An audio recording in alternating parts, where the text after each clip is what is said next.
ویلیام د 3 ورځو شپونه د خېټې په مدد سره په دې ځمکه پورې نښتې وي، خو هغه لږ هم خوځېدی نه شو، ځکه چې د هغه لاندې زرونه میټره اوچت کمر و او د دې کمر نه غورځېدل سیده مرګ و. د خپل ځان بچ ساتلو لپاره ویلیام ریګ په لاسونو ټینګ نیولی وي او ځان یې ډېر په مشکله سره ټینګ کړی وي، خو دا ریګ دومره نرم وي چې د ده وزن به یې تر ډېر وخته نشو برداشت کولی. ناڅاپه ریګ په ښویېدو شي چې ورسره ویلیام هم د دغه ځای نه وښویږي. کمر ته چې نږدې شي نو خپلې دواړه خپې کولاو کړي او سر هم په ریګ پورې کلک ونیسي چې د دې په مدد سره هغه یو ځل بیا ودرېږي. د ډېرې یېرې نه یې زړه په ټوپونو شي، د مدد لپاره ډېرې چیغې ووهي، خو چې خوا دې خوا وګوري نو ورته پته ولګي چې په دغه ځای کې به څوک هم د هغه په کار رانه شي او اوس به هغه په خپله همت کوي او د دغه ځای نه به ځان ژوندی وباسي. کله چې هغه ته څوک هم په نظر رانه شي نو همت یې ختم شي او مرګ ته غاړه کېږدي. څنګه چې ریګ پرېږدي نو په دې وخت د هغه په موبایل ټالې شروع شي. د موبایل اواز اورېدو سره هغه خپل نوی ژوند وویني. د یو لاس او یو خپې په مدد سره ځان په ریګ پورې ټینګ ونیسي او په بل لاس باندې د موبایل راخیستلو کوشش شروع کړي. څنګه چې د هغه لاس د موبایل سره ټچ شي نو ریګ د هغه وزن برداشت نه کړي او یو ځل بیا لاندې روان شي، خو مرګ هم دته راتلو نه غوښتل، ځکه ویلیام لاندې د کمر یو تیږه ونیسي او په هغې پورې راکړې شي.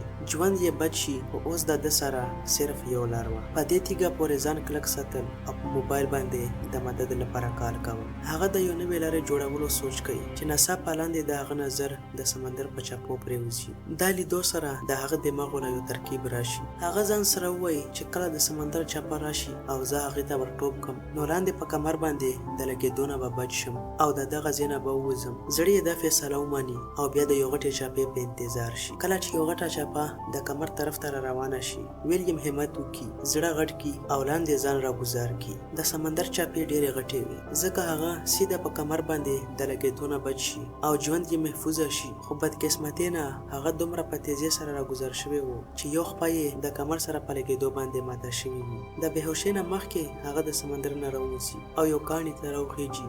ویلیام د 3 ورځو نه په ریګ پورې نښتی و ځکه ټول بدن یې ډېر زیات ستړی شوي وي او څنګه چې یو خشک غاړې ته راشي نو وده شي. کله چې د خوب نه راپاسي نو خپل لاس وویني. د هغه لاس دومره خراب شرېدلی و چې دننه به پکې هډوکي ښکارېدو.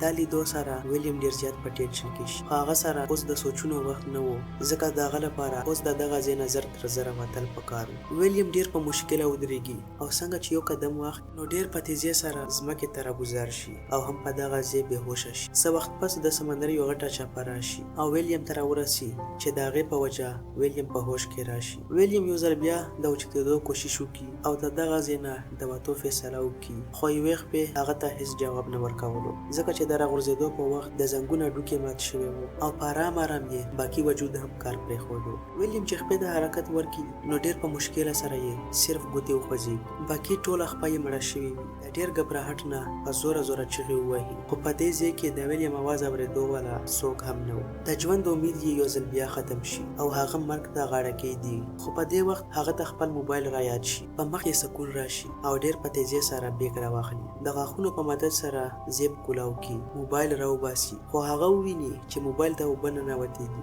او سکرین یې کار پرېښی دی. د ژوند دا امید هم ختم شي. بیا ډېر په بېوسۍ سره د اسمان طرف ته وګوري او ځان سره سوچ وکړي چې اوس به څه کوم. بیا یې دماغو ته سوچ راشي چې که همدغسې زه دلته ناست یم نو زخمونه به مې خراب شي او ډېر زر به مړ شم، ځکه ماته د دغه ځای نه زر تر زره وتل پکار دي. اول ځان په ارامه کړي، بیا خپل شټ وباسي او د زخمي لاس نه یې تاو کړي. څلور طرفه علاقه ښه په غور سره وګوري، خو د وتو هېڅ لاره په نظر رانه شي. هر طرف ته صرف نه ختمېدونکی سمندر او اوچت اوچت غرونه و او دا خطرناک کمرې وې چې په هغوی باندې ختل ناممکنه و. بیا د هغه نظر لږ لرې په یو ریګستاني علاقه پرېوځي. ویلیام سوچ وکړي چې که هغه ځای پورې زه په لامبو ولاړ شم نو کیدای شي چې نوی ژوند راته میلاو شي او هغه ځای نه سلاره میلاو شي. ځان رډي کړي او هغه ځای ته د تللو فیصله وکړي. بیک وتړي او ډېر په مشکلاتو سره سمندر ته کوزي، خو د ده لپاره دومره اوږدې لامبو وهل اسانه نه و ځکه چې د هغه په وجود باندې ډېر غټ زخمونه لګېدلي وو او سان دمونو یې بالکل کار نه کولو چې د هغې په وجه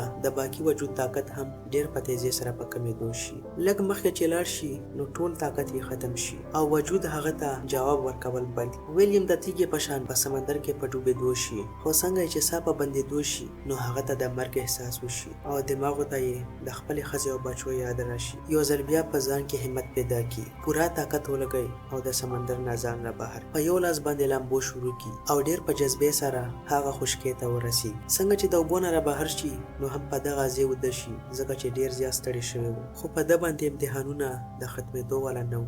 یو ځل بیا د سمندر چپې هغه د ځان سره وکاږي او سمندر ته یې کوز کی. خو ویلیم هم اوس دومره آسان همت نه بیرلو. هغه د ځان سره د ژوند قسم کړی و په پوره طاقت سره یو ځل بیا ځان غاړې ته ورسوي. یو تیږې ته بیګ ګزار کی. د بیګ یو پټې په تیږه کې ونښلي او د هغې په مدد سره ویلیم هم په دغه ځای نیغ ودرېږي. څه وخت په همدغه ځای په ولاړ ارام وکړي، بیا بره تیږې ته راوخیچي او د ارام لپاره سملي. څنګه چې وده شي نو یو مرغۍ راشي او د ویلیم زخمی لاس خوړل شروع کړي. هغه د ډیر درد نه راپاڅي او ډیر په مشکلاتو سره په ریګ باندې په خویندو شي. د هغه دماغ ته یو ترکیب راشي، په ریګ باندې SOS ولیکي. د هغه سوچ دا و چې که په دغه ځای جاز تېرېږي نو د بره نه به SOS وویني او زما مدد ته به راکوز شي. په همدې انتظار کې هغه یو خوا ته کښېني. خو د ویلیم لپاره اوس یو بل غټ چیلنج و. هغه د ډیرو ورځو نه تږی و، ځکه چې د سمندر اوبه د څښلو نه وې. د دې مسئلې ختمولو لپاره هغه د خپو سره ځای وکني او یو کندو جوړ کړي. د بیګ نه شپر راوباسي او په دې کندو کې کېږدي. د هغه پلان دا و چې باران وشي او څاڅکي په دې شپر کې جمع شي نو زه به په هغې باندې خپله تنده ختمه کړم. څه وخت وس په اسمان کې وریځې راشي، د هغه په مخ سکون راشي. بیا د بیګ نه نورې شپرې او یو ګیلاس هم راوباسي او د باران جمع کولو ته یې کېږدي. هغه ډېر خوشحاله و چې اوس به باران وشي او زه به ډېرې اوبه جمع کړم. خو د تیر په شان هغه یو ځل بیا ډېر مایوسه شي. د ډېر انتظار نه پس صرف یو څو څاڅکي باران وشي او په شپرو کې لږې اوبه هم جمع نه شي. خو د هغه تنده د برداشت نه بهر شوې وه، ځکه هغه دا شپرې راواخلي او په خوله پورې ونیسي او یو ځل بیا مایوسي. د هغه ژبې ته یو څاڅکی هم رانشي. ویلیم په خپله بدقسمتۍ ډېر زیات خفه شي او ډېر په چیغو چیغو وجاړي. بیا د ډېر درد او تکاوټ نه په همدغه ځای ویده شي. یو ورځ پس هغه د موبایل په ټالۍ باندې راویښ شي. ډېر زیات حیرانه شي چې د موبایل ټالۍ د کومې نه راغله. د لیوانو په شان د موبایل لټول شروع کړي او بیا لرې په ریګ کې هغه ته هماغه خپل موبایل میلاو شي. څنګه چې راوباسي نو په سکرین باندې د خپل مور او پلار تصویر وویني. په دې لیدو باندې هغه ډېر زیات جذباتي شي او د تصویرانو ته د تېر شوي څلورو ورځو ټولې دردناکې کهانې بیان. بیا ورته ووایي چې څومره زر کېدی شي نو راشئ او ما د دې جهنم نه وباسئ. خو د موبایل نه هغه ته هیڅ جواب میلاو نه شي، ځکه ویلیم ته اوس پوخ یقین وشي چې همدا ځای به زما قبر جوړیږي. په ډېر ډک زړه سره مور او پلار ته سوري ووایي، بیا په دغه ځای سملي او د خپل مرګ په انتظار شي. د ویلیم زخمونه په خرابېدو شي او دومره زیات بدبو شروع چې د سمندر ټول مرغان هغه ته راغونډ شي. ویلیم ته پته ولګي چې دا مرغان زما د آخري ساه په انتظار دي او د هغې نه پس به زما خوړل شي. خو په دې باندې هغه خفه نه شي، ځکه چې ویلیم د خپل ژوند نه ستړی شوی و.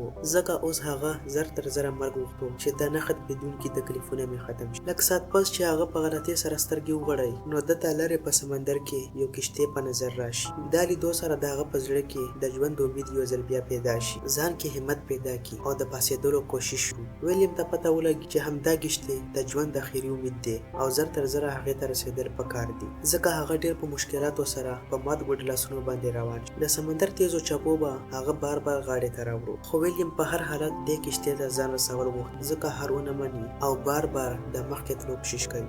بالاخر د هغه محنت رنګ راوړي او دغه ځای ته راورسي په کوم ځای کې چې کشتۍ وه. خو بخت یو ځل بیا د هغه سره ټوکي و. هر طرف ته کتلې و خو کشتۍ چېرته هم په نظر رانشي. دا دردناک منظر لیدو سره د هغه د نوي ژوند امید ختم شي او په خپل قسمت باندې ډېر زیات په غوسه. د ډېرې غوسې نه هغه خپل تېر شوي ژوند ته هم کنسلي وکړي او ځان په سمندر کې ډوبېدو ته پرېږدي. لږ چې ډوب شي نو هغه یو عجیبه منظر وویني. بره په اوبو باندې د کشتۍ یو سوری وویني، خو اوس د هغه طاقت او همت دواړه ختم شوي وو او هغه ته دا کشتۍ هم یو دوکه ښکارېده. په دې سوچونو کې د ویلیم سترګې د بېهوشۍ نه په پټېدو شي، خو اوس د هغه بخت را بیدار شوی و. د کشتۍ نه یو کس په هغه باندې نظر شي او په هغه پسې لاندې راټوپ بره یې راوخېږي او د دې نه ختمېدونکي سمندر نه یې وباسي. د علاج نه پس ویلیم په هوش کې راشي. د هغه کیسه په ټوله دنیا کې مشهوره شوې او د دنیا ګڼ شمېر خلک هغه ته راتلل شروع. د ویلیم نوی ژوند ډېر په مزو سره سټارټ شي او په همدغسې سره دا فلم ختم شي. که ویډیو مو خوښه شوي وي نو لایک یې کړئ او چینل ضرور سبسکرایب کړئ.